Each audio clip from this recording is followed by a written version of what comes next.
Ladies and gentlemen, we have a special guest with us today. Corbett Kalama's ties to the legislature go back to when he was an intern with the Hawaii House of Representatives in 1983. Currently with the Harry and Jeanette Weinberg Foundation, Mr. Kalama will now honor us with an ole.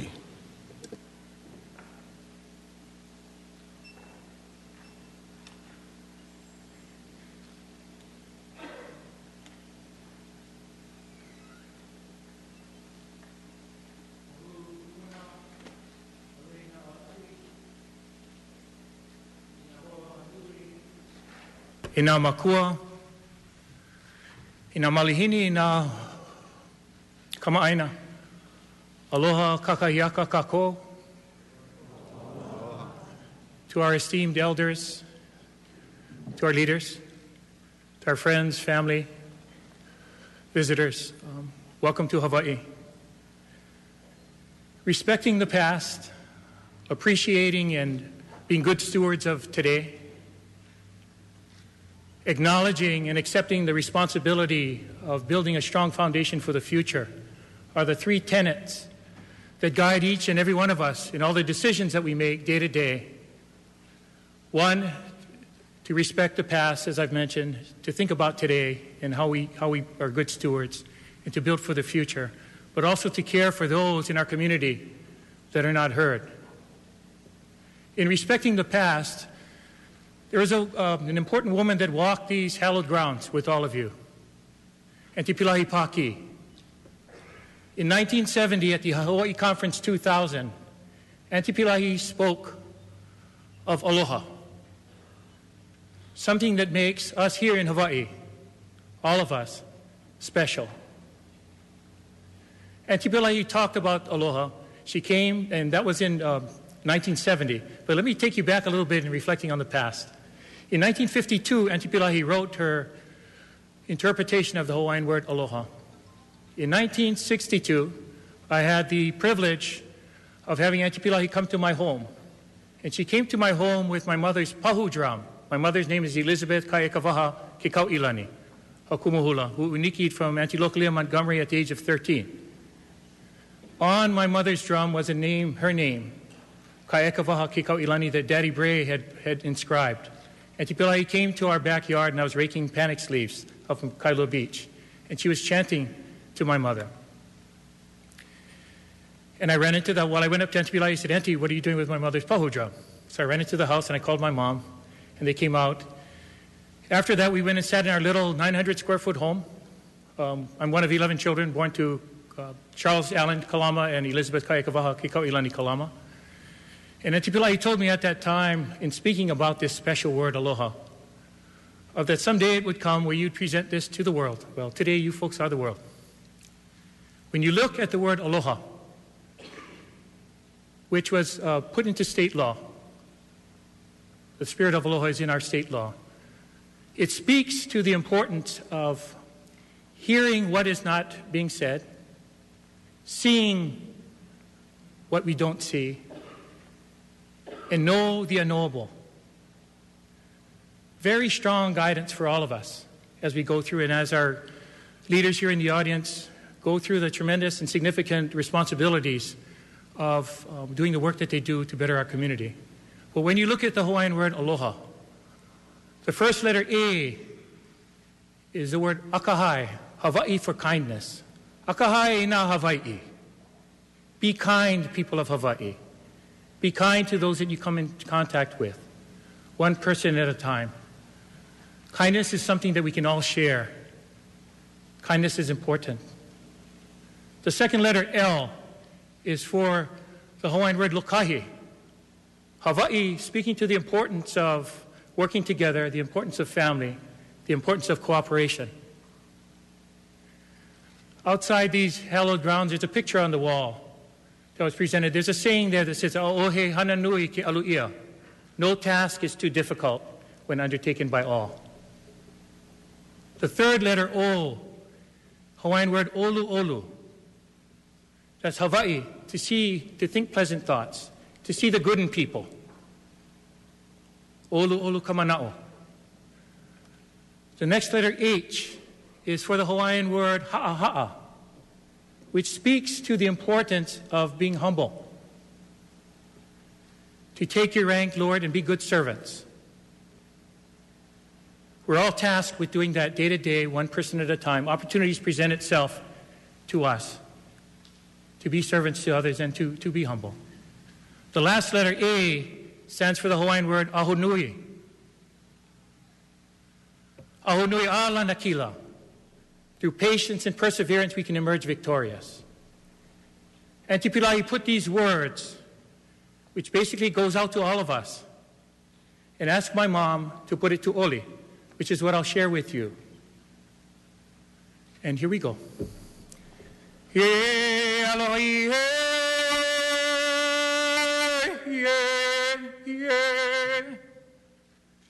He Elohim,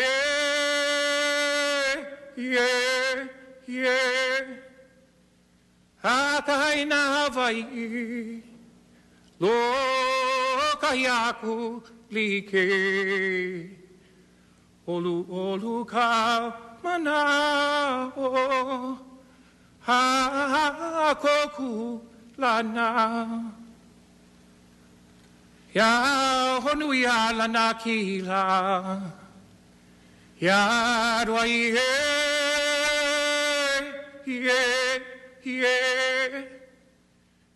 Ya Roi, Ya Roi, Aromai ena Hawaii, He aloha kaumea nui, He umai ena Hawaii, Na pualei na mamo, He alamai kalahui, Laula he kaulana, Heo mai ka lehu lehu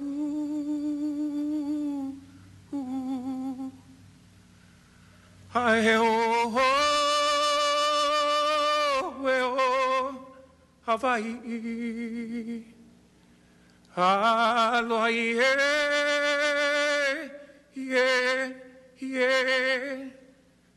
Aloha Aloha Aloha E ka pu'u ai ha'a mahalo ai a oi o ko aloha Mama kona. Thank you.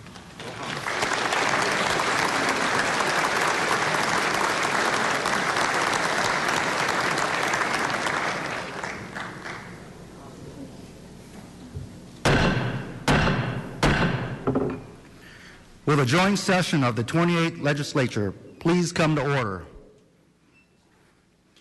Before receiving the Governor's message, I would like to recognize some of our honored guests. And when I call your name, if you can please stand for a moment to be recognized in this chamber. Lieutenant Governor Shan Satsui.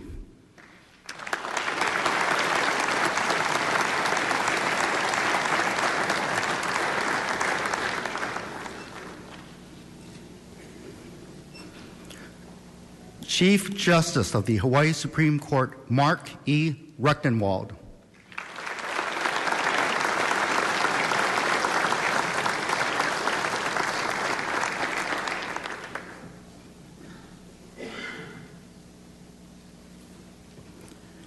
Mr. Robert Lindsay, Chair, Office of the Hawaiian Affairs.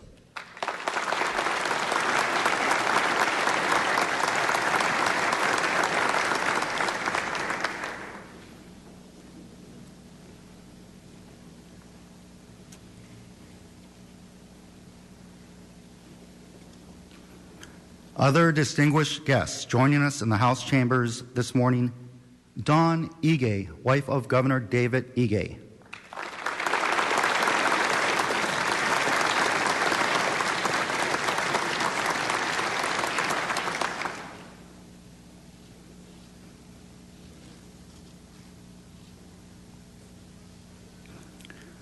Former Governor George R. Ariyoshi and Mrs. Jean Ariyoshi.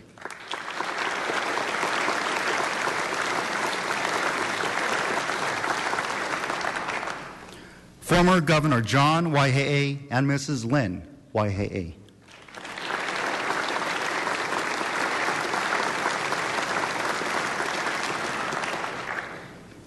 former Governor Neil Abercrombie and Dr. Nancy Caraway.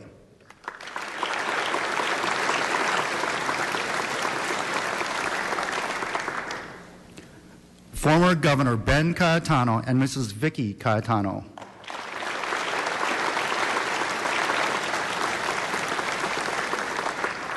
From your Hawaii Supreme Court, we have the following Associate Justices. Associate Justice Paula A. Nakayama.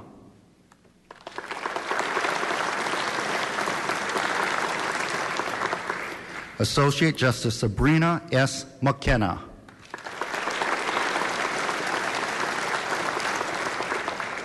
Associate Justice Richard W. Pollack.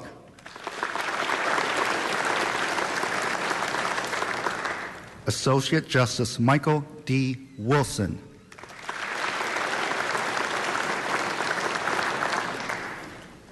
Major General Kevin Pottinger, representing the United States Pacific Air Force.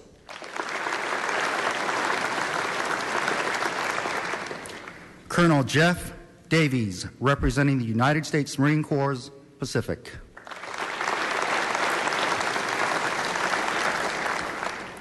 Captain James Jenkins, representing the 14th Coast Guard District.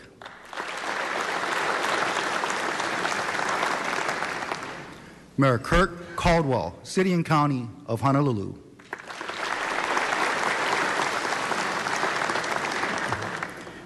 Mayor Billy Kanoy, County of Hawaii.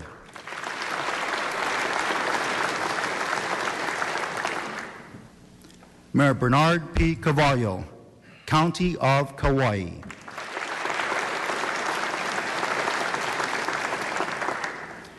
Mayor Alan Arakawa, County of Maui.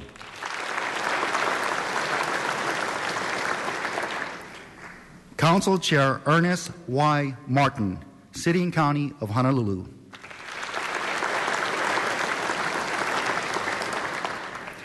Council Chair Michael White, County of Maui.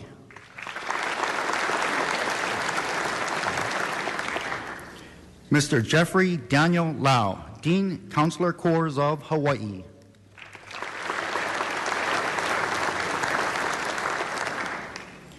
Mr. Jeffrey Robinson, Consul General of Australia.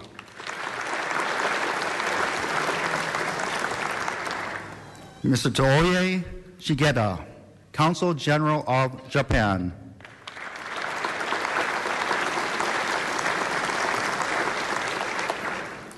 Mr. Walter Peck, Consul General of Korea.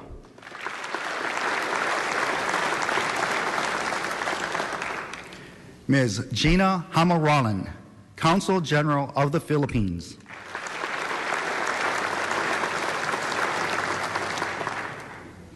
Mr. V.C. Chu, Director General, Taipei Economic and Cultural Office.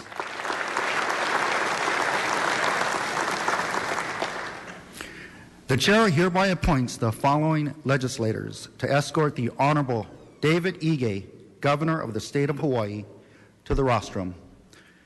On behalf of the House, Representative Scott Saiki and Representative Beth Fukumoto Chang. On behalf of the Senate, Senator Kalani English and Senator Sam Sloan.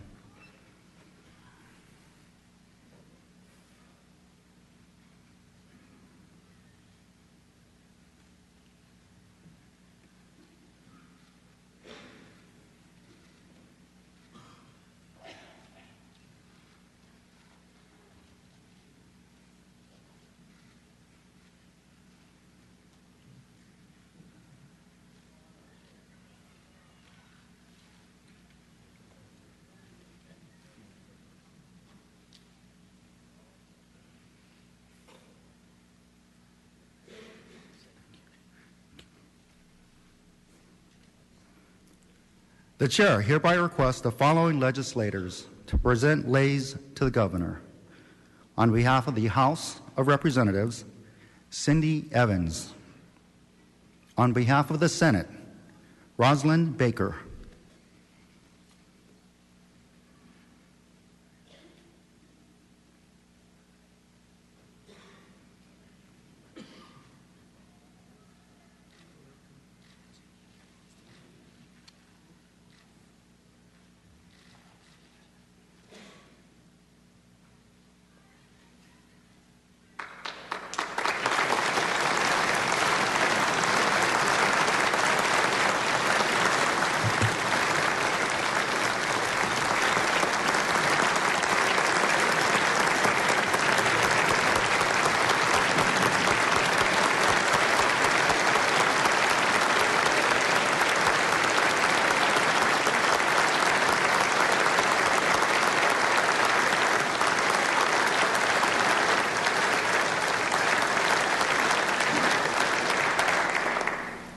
Thank you very much. I think we're going to probably have to do this a second time. Members of the 28th Legislature, ladies and gentlemen, please join me in extending our warmest aloha and welcome to the Governor of the State of Hawaii, the Honorable David Ige.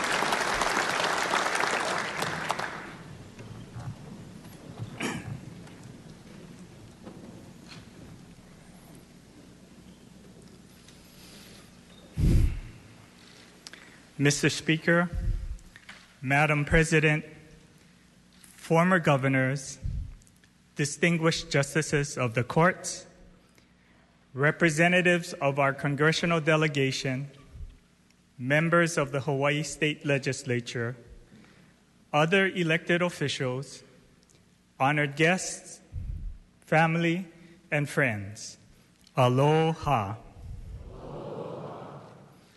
I'm honored to be here today to deliver my first State of the State address. It is, of course, a homecoming of sorts, with so many familiar faces and friends. Yet there is one major difference since I last sat amongst you. I'm a year older with a few more gray hairs in my head. To say that the last month has been an eye-opener would be an understatement, as all the former governors here will understand. But it's not so much about being overwhelmed. It is about being invigorated and challenged.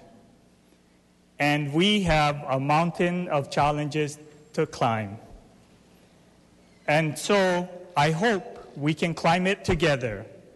Because as I said in my inauguration, alone it is a daunting and overwhelming task. But I have always been an optimist and a believer in people and the power they hold within them. That's why I've always looked to others for help with answers, and why I've always sought to harness the power of collaboration. When I met with my cabinet during a retreat recently, I asked them, what does Hawaii mean to them? What drove them? What directed their actions? While there were many different answers and perspectives, one word kept coming up over and over and over again: home. It's a sentiment I understand intimately. After I graduated from the University of Hawaii, I was fortunate enough to be offered a number of jobs, but only one was located here in Hawaii, and that's the one I accepted. To this day, I know it was the right choice, because this is my home. For me, that one word brings everything into focus and gives purpose and direction to everything we do. And what is it, really, that we do here at the Capitol? Well, it's quite simple. We are building a home for our kupuna, ourselves, and our children.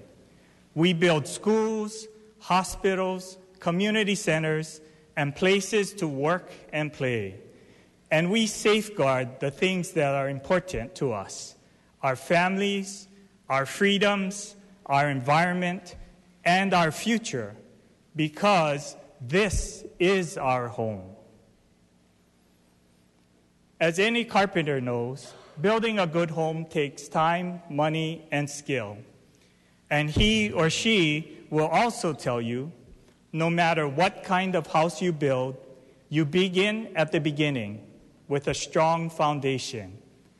And that's what I find myself doing as your new governor, building a solid foundation for this administration, for the work ahead, for the people of Hawaii.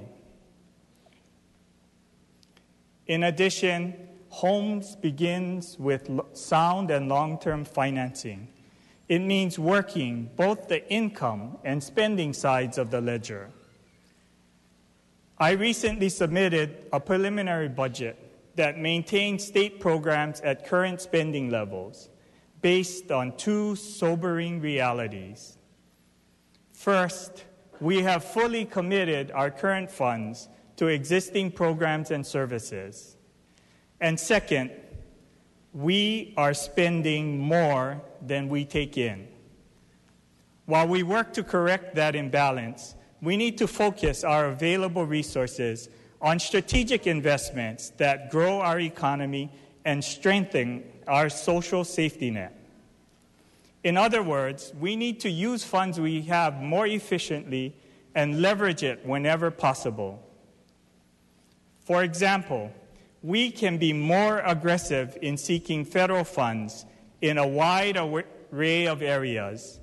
Federal officials have told me there is significant money, about $940 million, available to the state for the right projects, proposed for the right reasons, at the right time.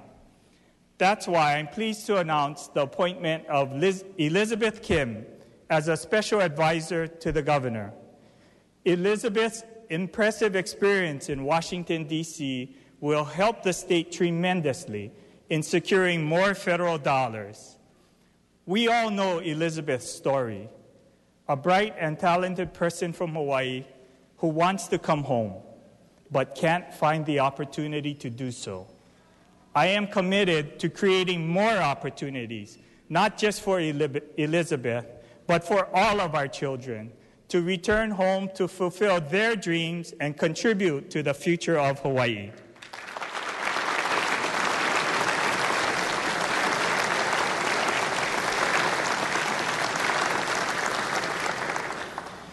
We also need to do a better job of collecting taxes already on the books. The tax department, headed by Maria Zielinski, is preparing to implement a tax modernization program this year. The upgrade will better secure tax information and increase tax revenues through its efficiencies. While the project is expected to take several years, we should see a sizable increase in tax collections after the first 2 years. Moreover, the effort is projected to eventually pay for itself through increased revenues. Taxpayers will also benefit by being able to file their returns electronically, having access to online account information, and getting faster payments and refunds. These are the projects we need to find.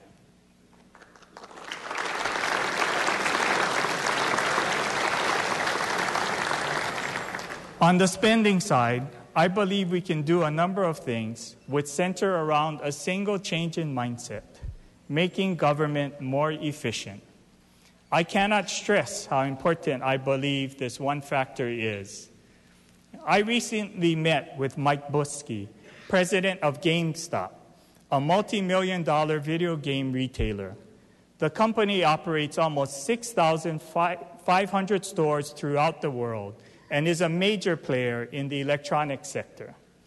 He said, if the rate of change inside a company does not exceed the rate of change outside the company, it will result in devastating losses to its shareholders, even bankruptcy. It made me wonder about the number of people who would be affected if change within our state government failed to exceed the rate of change in the world. That truly would be devastating, resulting in government unable to meet the needs of its people. But what about the opposite scenario? I remember when I was in the Senate, we committed to going paperless and eliminating millions of unnecessary sheets of paper and its related costs. It was not an easy transition, and it was tough to change the way we always did things for decades and decades and decades. but we did. And as a result, the Senate generated more than $1.2 million in savings over 2 years. And in the process, we saved nearly 8 million sheets of paper, or the equivalent of 800 trees each year. Now, can you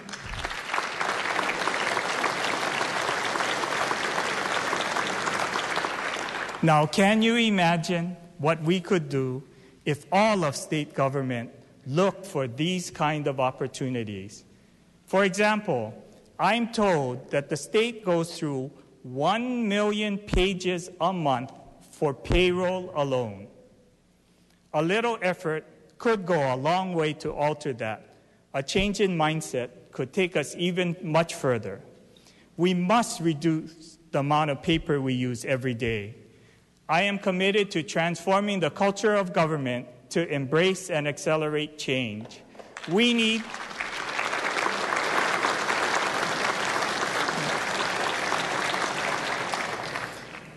to invest in our employees and ask them what changes can be made to improve service or reduce costs.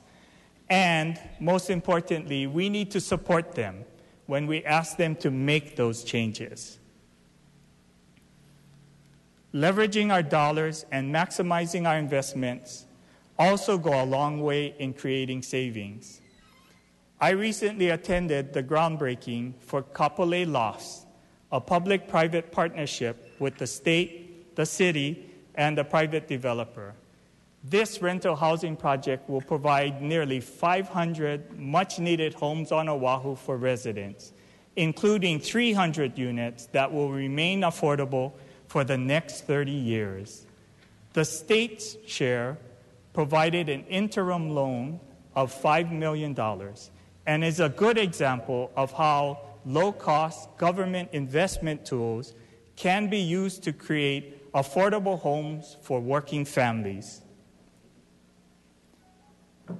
While we're talking about building homes, let me bring up a related subject.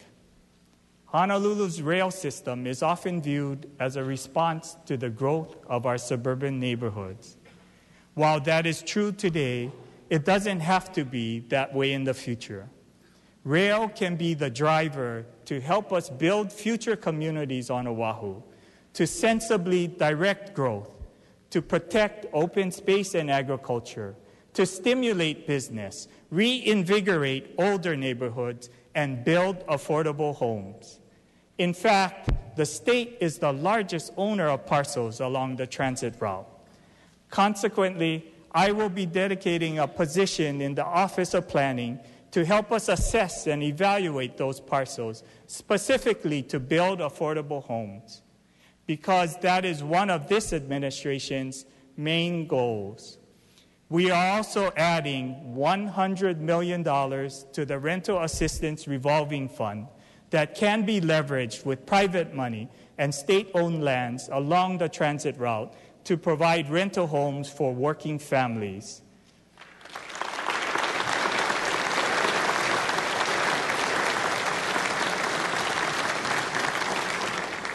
In addition, we are providing $25.3 million to construct a long-term care facility here for veterans. Those funds will be matched with $37.4 million from the federal government.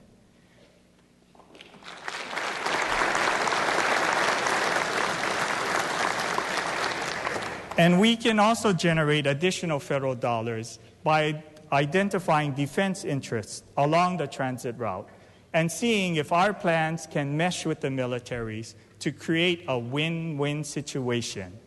In these ways, federal funds can be tapped not just for our transportation needs, but for community building as well. And let me make one thing clear. This governor wants rail to succeed, and I'm committed to it.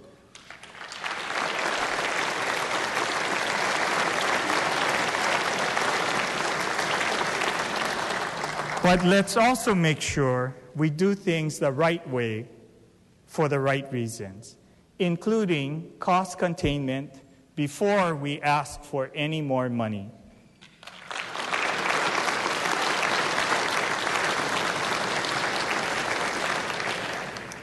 Ask anyone who suffers from long-term illnesses. Nothing matters if you don't have your health. Fully enjoying home and family presupposes good health.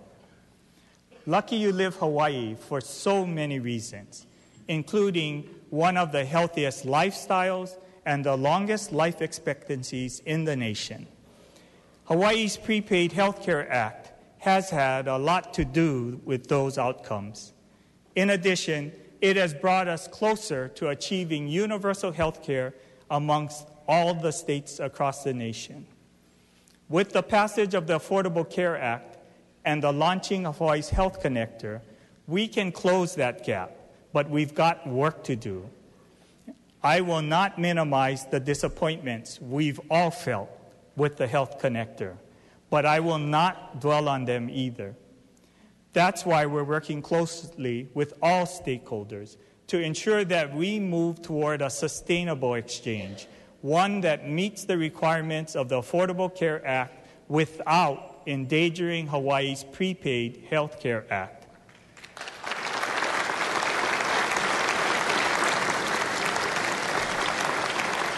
And despite the negative headlines, we are not that far away.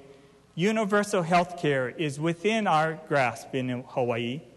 And if we work together and focus on execution, I have every confidence we can achieve this.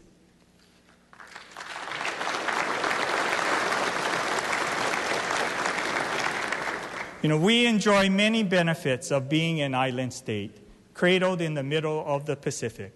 But there are also disadvantages. Unlike other states, good health care is not easily distributed throughout the islands. Our families and doctors cannot simply drive to another hospital if one is busy or does not have the services they need. We have some wonderful private hospitals, but not everyone has access to them. That's why our public hospitals play such an important role in Hawaii, a greater one than in most states. That's especially true on our neighbor islands, where they're often the only provider of acute care. Public-private partnerships offer great potential, but only if they are shaped in the right way. And no matter what direction we take, changing how we operate our hospitals to meet changing needs will be a key to long-term solution.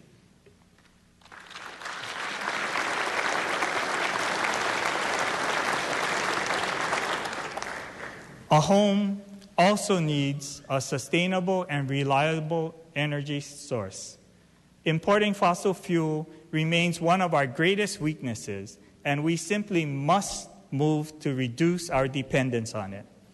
We have the locally generated resources that can allow us to be self-sufficient. We just need to move in concert toward that goal. As our largest provider of energy, Hawaiian Electric will have a lot to do with our success or failure. And that's why, as discussions with NextEra proceed, I am asking Randy Iwase, the new head of the Public Utilities Commission, to be actively involved in those talks.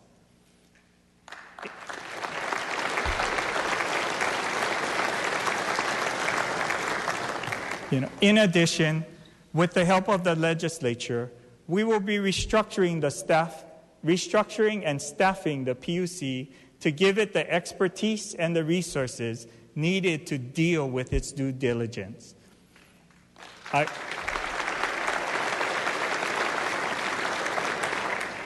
I will also be assigning a special counsel to protect the public's interest for the short and long term of this deal.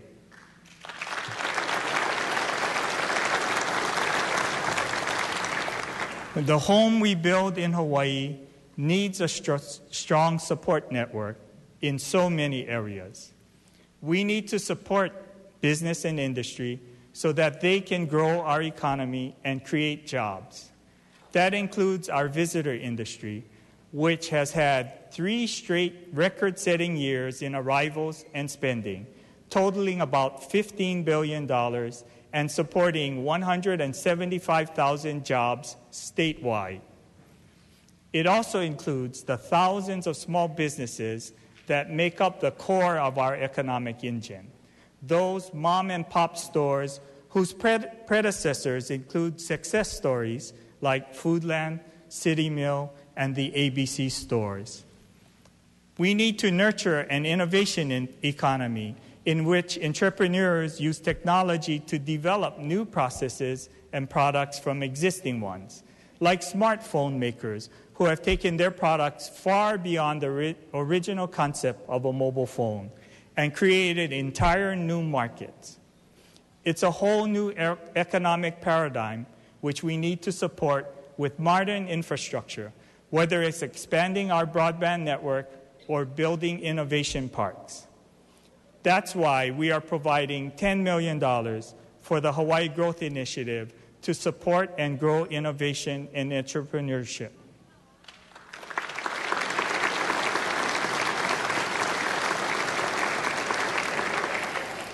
We need to support agriculture and help our local farmers dramatically increase the amount of food we grow locally. Hawaii grows about 10 to 15% of the total food residents consume. If we are to become a sustainable society, we must increase those numbers. The cost of importing foods adds up to more than $3 billion leaving the state annually. If we replace just 10% of imports with locally grown food, it would generate $188 million in total sales, $94 million for farmers, $47 million in wages, and $6 million in new taxes, and 2,300 jobs. To do that, we need to preserve farmlands, develop agricultural parks, combat invasive species, and reassess the areas that determine whether a local farmer can survive.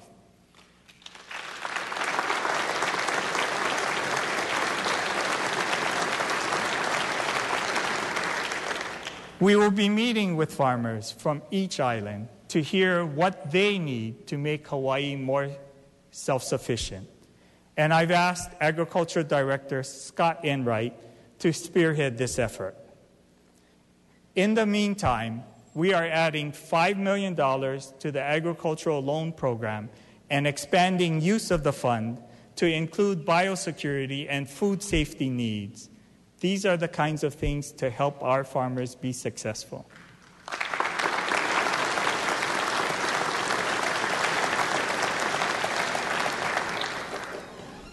We also need to support our military, whose courage and commitment to our nation's security keeps Hawaii and the rest of the country safe and strong. From our strategic location in the Pacific comes a responsibility that we cannot shirk. Moreover, the military plays a significant part in our economy, spending more than $6.5 billion annually with a total economic impact of $14.7 billion. It is the second largest sector of our economy, supporting more than 101,000 jobs.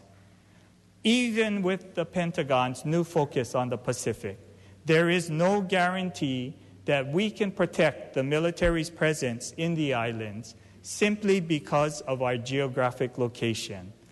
We will need to be proactive and aggressive in our efforts to support our troops here, and I am prepared to do just that.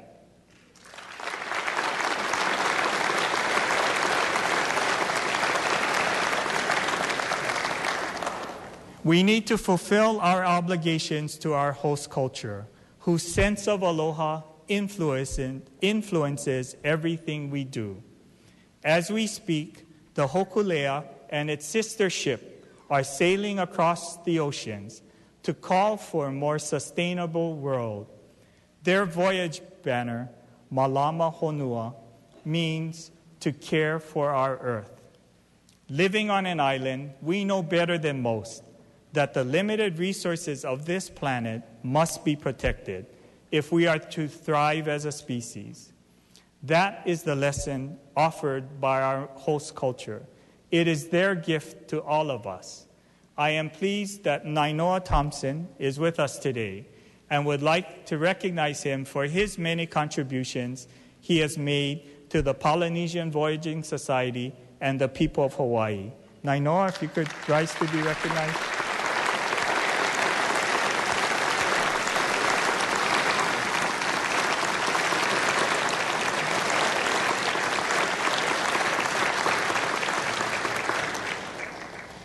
We also need a strong university system to help educate our future leaders and citizens and create a place where innovation, original thinking, and technology flourishes.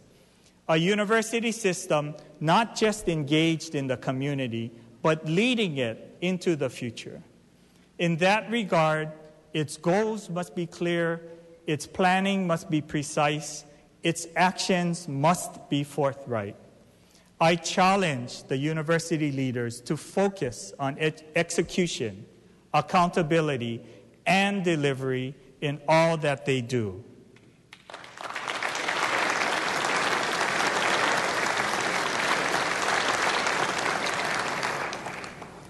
We all know that education is the key that opens the doors to success. It has the power to lift a family out of poverty and despair. It has the power to turn dreams into reality. And it has the potential to do so much more for our own children. But before education can transform them, we must transform our school system.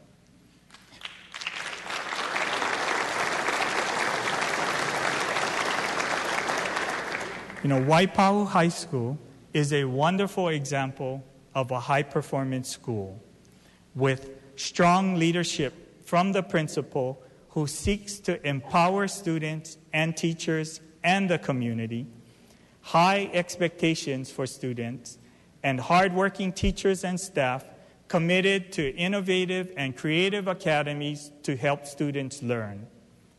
Together, they've generated amazing results, including increasing reading and math performances, graduation rates, the number of students going to college, and satisfaction levels of all stakeholders. With us today, representing Waipahu High School, is Principal Keith Hayashi. I would like Keith to stand to be recognized.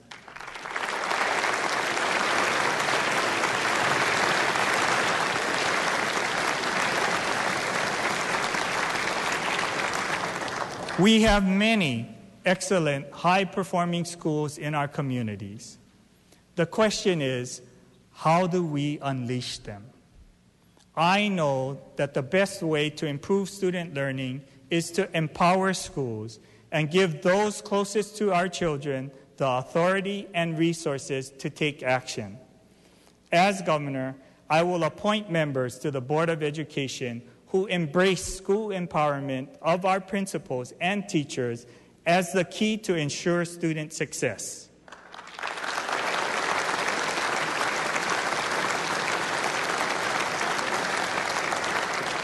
Now, I challenge the leaders of public education to stop issuing mandates from the state office and to focus on empowering schools and delivering resources and support to the school level.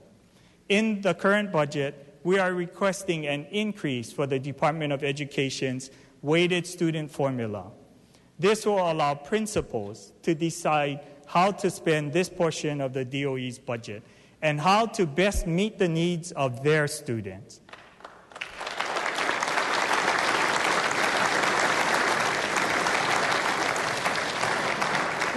Most importantly, it will give our children greater educational opportunities.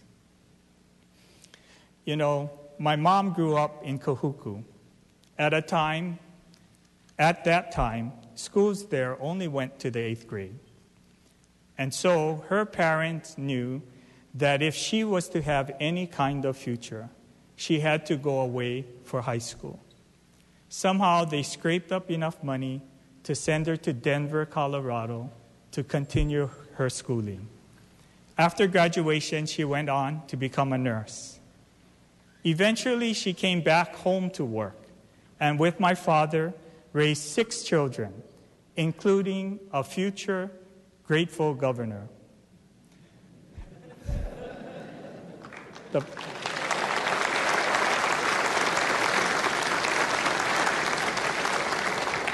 The point is, my grandparents understood the value of education and were willing to sacrifice for it. So did my parents. When we became parents ourselves, my wife and I decided the same for our children. They are presently away at school, pursuing their own hopes and dreams. But I know they want to come home after college. The story is the same for so many families in Hawaii. It's repeated over and over again, generation after generation. I know what it's like to scrimp and save to buy a home and pay for tuition. I know what it's like to struggle to make ends meet. The sacrifices are the same because the dreams are the same. To build a better life and build it not anywhere else, but here in the islands, because this is my home. And so, again, I ask all of you to remember why we're here and what we have to do. Koka ko home. This is our home. Let that be your focus. Let that direct your actions and drive your determination. Let the end not justify the means, but allow us to work through them. If we do that, I think we will find ourselves in agreement more often than not. And so I thank you, each and every one of you, for the sacrifices that you will make during this session and throughout the year. And I look forward to working with all of you and collaborating with all of you. Mahalo and aloha.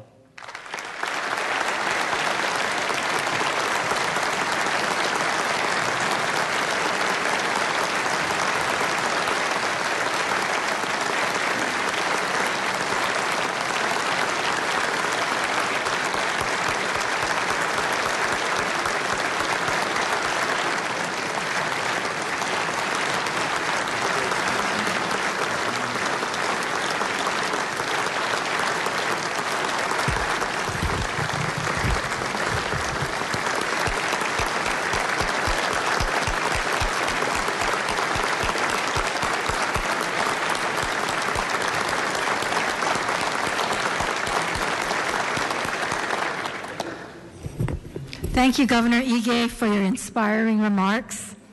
On behalf of the members of the Senate and the House of Representatives, your former colleagues, we look forward to working collaboratively with you to make Hawaii a better place. These are uncertain times, but we are confident that you, Lieutenant Governor Tsutsui, and your cabinet, together with the legislative houses, that we can and will provide the leadership and craft the solutions that challenges and faces our people. It is in this spirit of hope and cooperation that we stand ready to work with you, Governor. There being no further business, I declare this joint session adjourned.